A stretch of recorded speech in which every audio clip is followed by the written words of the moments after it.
কিন্তু 3 টুকরা আম দিয়ে দিয়েছি।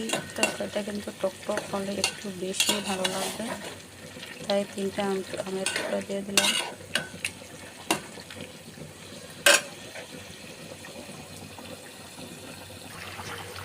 তরকারিটা কিন্তু আমার হয়ে গেছে। এখন আমি ধনে পাতা দিয়ে উঠিয়ে নেব।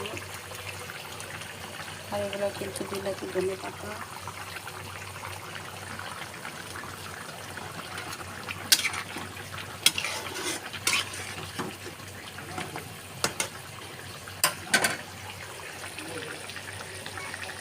আর এই তরকারিটা কিন্তু হয়ে গেছে। আমি ধনে পাতা দিয়ে দিলাম।